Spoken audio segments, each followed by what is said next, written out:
Lihat saja berita utama dan Anda akan berpikir ekonomi sedang booming. Saham berada di level tertinggi sepanjang masa. Data ketenaga kerjaan terlihat kuat. Tapi itu bukan seluruh ceritanya. Sementara S&P 500 mencetak rekor pada awal 2026, beberapa investor paling cerdas di negara ini justru membeli bisnis yang dibangun di atas satu hal, orang-orang yang kehabisan uang. Dan mungkin itu sudah memberitahu Anda semua yang perlu Anda ketahui tentang ekonomi ini. Karena ketika orang kaya mulai berinvestasi di pegadaian, mereka bukan bertaruh pada kemakmuran, mereka bertaruh pada keputusasaan. Bab 1. Ilusi stabilitas. Di permukaan Amerika terlihat sehat, tingkat pengangguran rendah dan upah perlahan naik. Kelas menengah tampak stabil, tapi itu tidak sepenuhnya benar. Pada awal tahun 2026, Federal Reserve mencatat saldo kartu kredit Amerika Serikat sekitar 1,28 triliun dolar. Dengan angka tersebut meningkat di kisaran satu digit menengah setiap tahunnya. Itu terjadi sementara para pemberi kerja melaporkan penggajian yang stabil. Sentimen konsumen runtuh di bawah beban biaya sehari-hari. Harga bahan makanan, bahan bakar, dan utilitas telah melampaui kenaikan upah di kalangan pendapatan menengah. Semua itu tidak terlihat dalam laporan pekerjaan, tapi terlihat di toko gadai. Operator terbesar melaporkan biaya layanan tertinggi sepanjang paruh kedua tahun 2025. Tren itu berlanjut hingga awal tahun 2026. Bahkan lalu lintas pejalan kaki di pusat perbelanjaan pinggiran kota pun kembali meningkat. Namun bagian yang paling mengungkapkan adalah apa yang sebenarnya dilakukan orang-orang di dalam toko-toko ini. Antara 80 hingga 90% barang gade akhirnya dibeli kembali. Itu menunjukkan bahwa sebagian besar pelanggan memiliki pekerjaan tetap dan menggunakan pinjaman tersebut untuk menjembatani kekurangan antara gaji. Kamu bisa membuka Wall Street Journal dan melihat judul-judul utama yang berteriak, ekonomi kuat dan pasar tenaga kerja stabil. Sementara itu, di minggu yang sama, keuangan rumah tangga sedang runtuh. Gaji masih tetap masuk, tapi uangnya hilang lebih cepat daripada datangnya. Jadi kalau gaji tetap masuk, kenapa keluarga-keluarga harus menggadaikan barang-barang mereka hanya untuk bertahan sampai akhir bulan? Bab 2, sang pengunggul tak terlihat. First Cash Holdings mengelola lebih dari 3.300 toko gadai di seluruh Amerika Serikat, Amerika Latin, dan Inggris Raya. Selama periode 12 bulan yang berakhir pada April 2026, harga sahamnya hampir 2 kali lipat. Nilainya naik dari kisaran 120-an ke puncak 227. S&P 500 hanya menghasilkan sebagian kecil dari itu selama periode yang sama. Ini adalah jenis lonjakan yang biasanya Anda harapkan dari laboratorium AI terdepan atau perusahaan bioteknologi, bukan dari jaringan toko yang transaksi rata-ratanya adalah pinjaman dengan jaminan jam tangan. First Cash melaporkan pendapatan kuartal pertama 2026 sebesar sedikit lebih dari 1 miliar dolar, naik 26% dibandingkan tahun sebelumnya. Pinjaman gadai di neraca mencapai rekor 851 juta dolar dan total aset melampaui 5,4 miliar. Ini adalah tanda bisnis yang sedang berkembang pesat. Perusahaan bahkan menaikkan proyeksi mereka untuk tahun penuh 2026 setelah pembaruan di akhir April.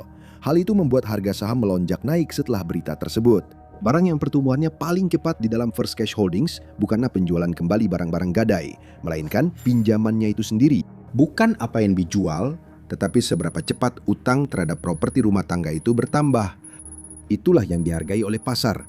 Bandingkan dengan perusahaan teknologi, pertumbuhannya biasanya berasal dari kontrak baru atau ekspansi ke negara baru. Hal yang dikembangkan adalah perangkat lunak. Di sini yang dikembangkan adalah keputusasaan. Satu set bor seharga $150 digadaikan untuk menutupi biaya perbaikan mobil. Lakukan itu ribuan kali di toko-toko pinggiran kota dan Anda akan mendapatkan profil margin yang akan diidamkan oleh perusahaan perangkat lunak. Ini adalah aliran pinjaman jangka pendek yang stabil dengan jaminan barang-barang sehari-hari. Jaringan toko gadai mulai terlihat seperti Nvidia di grafik harga dan Wall Street pun memperhatikan. Mereka berasumsi buku pinjamannya akan terus bertambah. Dan itulah petunjuknya. Karena ini hanya berhasil jika semakin banyak orang yang terus membutuhkan uang tunai jangka pendek hanya untuk bertahan sampai akhir bulan. Dengan kata lain, cerita pertumbuhannya bukan lagi soal ekspansi. Ini bergantung pada tekanan kelas menengah yang terus muncul dalam angka-angka. Bab 3, Rolex di pinggiran kota. Gambaran yang dimiliki kebanyakan orang tentang pelanggan pegadaian sudah ketinggalan zaman selama puluhan tahun. Bayangan itu berupa toko di pusat kota, papan neon, deretan gitar berdebu, dan pelanggan yang sudah lama ditinggalkan oleh sistem perbankan. Namun kenyataannya tidak seperti itu. Nilai transaksi kini berubah, begitu juga dengan para pelanggannya.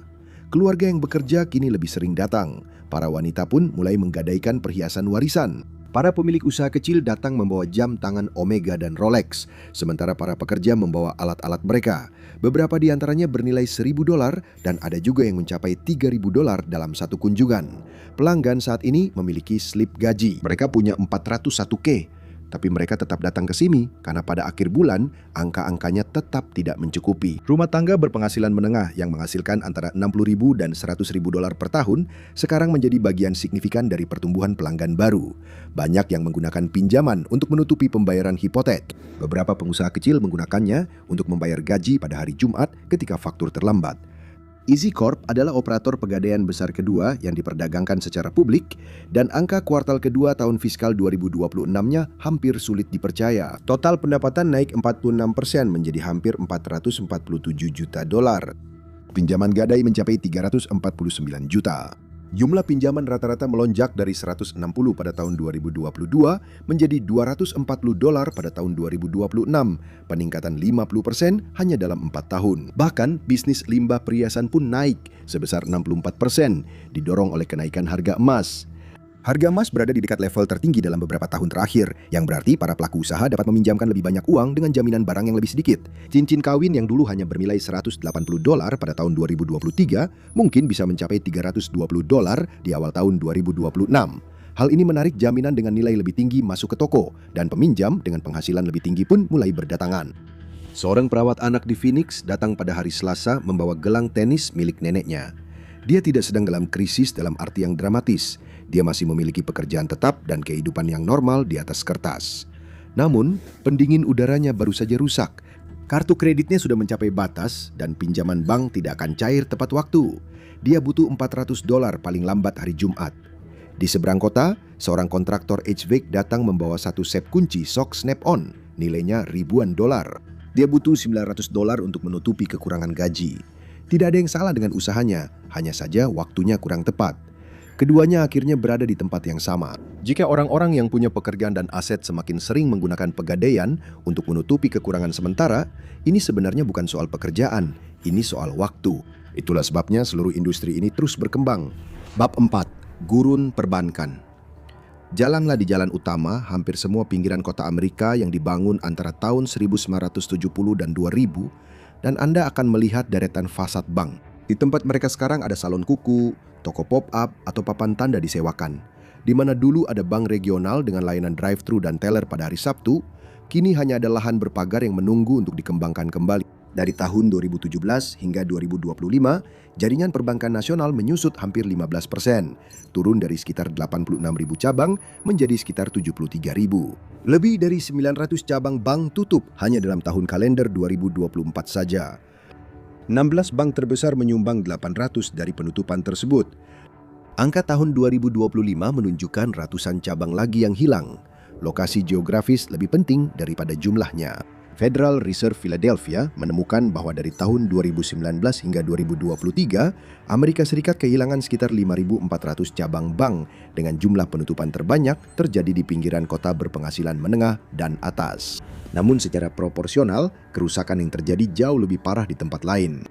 Lingkungan berpenghasilan rendah dan mayoritas kulit hitam mengalami hilangnya cabang bank dengan tingkat yang jauh lebih cepat, sehingga mempercepat terciptanya daerah tanpa layanan perbankan. Ambil contoh tempat seperti Litonia, Georgia, sebuah pinggiran kota berpenghasilan menengah di tenggara Atlanta. Antara tahun 2020 dan 2025, cabang-cabang di seluruh Cobb County secara bertahap menghilang.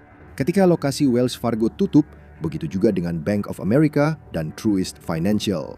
Kehadiran perbankan tradisional menyusut, tetapi papan nama pegadaian di sepanjang Highway 124 tetap menyala.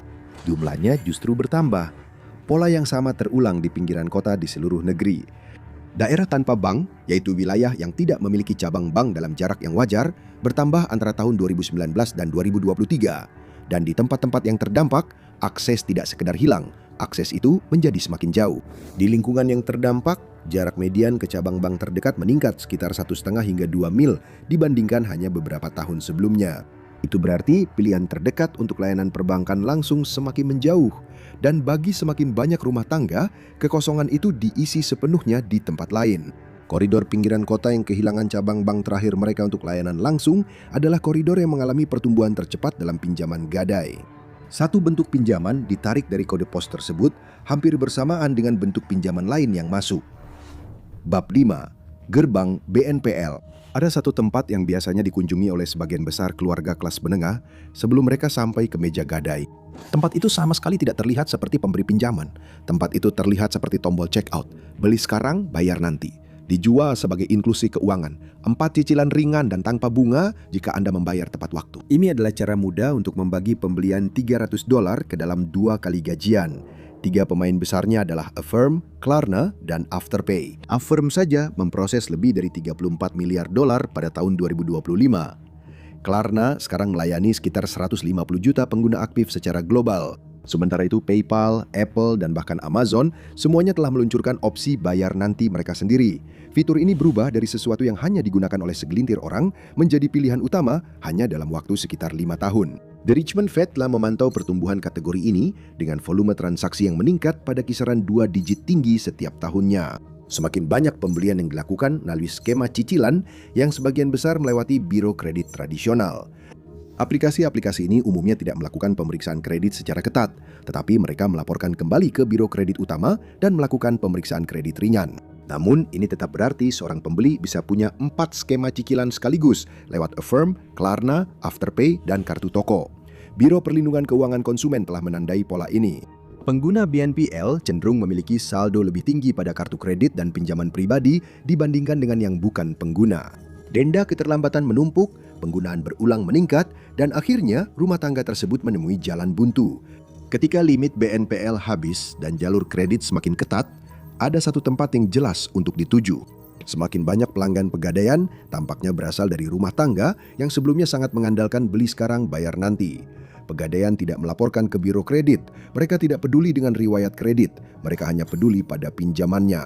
Tapi jika inilah sebenarnya cerita pertumbuhannya, pertanyaan berikutnya jelas, siapa sebenarnya pemiliknya? Bab 6. Para tuan tanah institusional. Di balik etalase toko, struktur kepemilikannya terlihat sangat berbeda. First Cash Holdings sekitar 80% dimiliki oleh institusi. Per Februari 2026, Vanguard Group memegang sekitar 9% saham perusahaan senilai kurang lebih $650 juta. BlackRock memiliki jumlah yang hampir sama. Di bawah mereka ada ratusan investor kecil lainnya. Ini adalah perusahaan yang sama yang mengelola 401k Anda. Uang mengalir ke dua arah sekaligus. Perusahaan yang sama yang membantu orang menabung untuk pensiun juga berinvestasi di perusahaan yang menghasilkan uang ketika rumah tangga kekurangan uang tunai.